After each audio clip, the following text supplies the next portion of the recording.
So, about 2 or 3 months ago, I was at this grave digging, and the funeral home director was there. And he was telling the story about a funeral where he had um, he got the job to do the funeral, and he ran into an issue where the grave that was prepared, like at the grave digging and all that, was too small for the casket. So what they had to do was like knock off some of the inside of the casket, sorry, some of the inside of the grave to be able to bury the person. He was telling the story for a couple of reasons. One of them being the funeral home got blamed for that when it was actually the family, the people who did the grave digging who made the space a bit too small. Now, what I'm going to be talking about today is something that's even worse than that, because even in that case where the grave is a bit smaller than the casket, they were still able to bury the person, right? And if you're watching this video, my condolences to you, because that means that somebody who was special in your life has probably passed away, and you're looking to this video for some guidance. And hopefully, by the end of this video, you will have some better understanding of the process, right? So,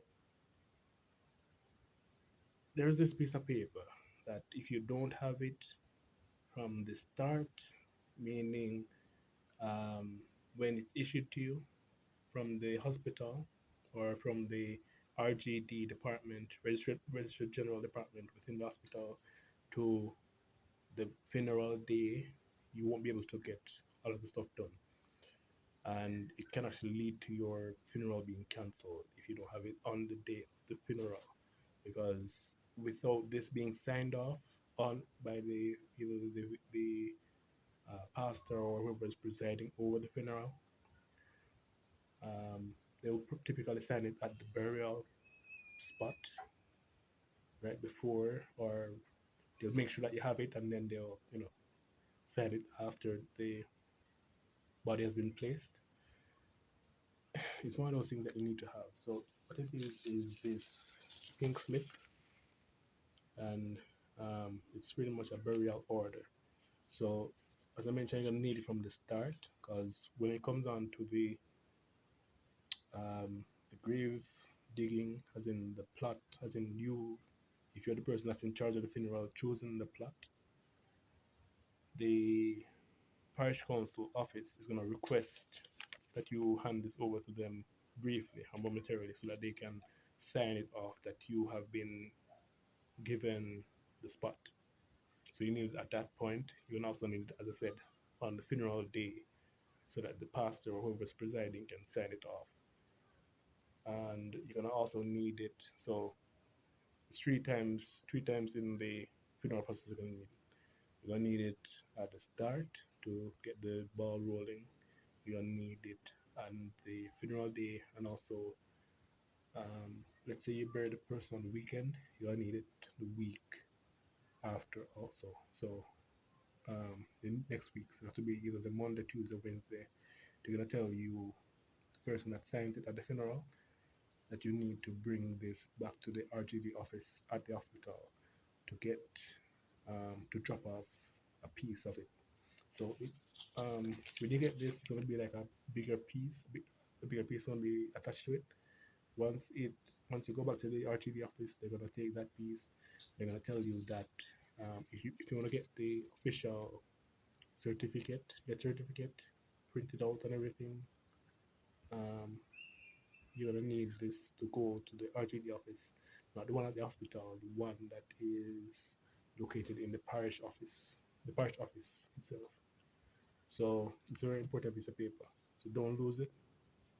If you lose it anywhere in the process of planning the funeral, you have to go back to the hospital, and that's a lengthy process to get it back. And yeah, so don't lose it. Keep it safe. Make sure that on the day of the funeral you have it, and anything else that's necessary, right? But yeah, that's it. Just keep it safe. keep it close. If you're the person that's in charge of the funeral, make sure that you have it. Or if you're not, so I'm sending them this video, let them watch it, and hopefully they'll get the understanding. So some things that are typically on it, they're gonna show like the person's name who died, the age, the day that they died,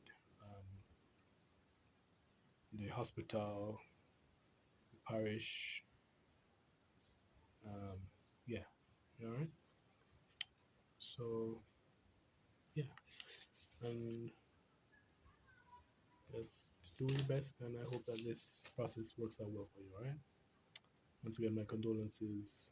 If you want to look at some other aspects of the funeral planning, I've made some other videos like how to choose the burial plot and some of the costs you have to look at when it comes on to the grave digging and the other parts, like in Jamaica, the setup, which would be the 9 night, um, the repass. Probably make a video on the repass specifically soon. But yeah, that's the video. If you have any questions, just let me know down below. All right, that's the video.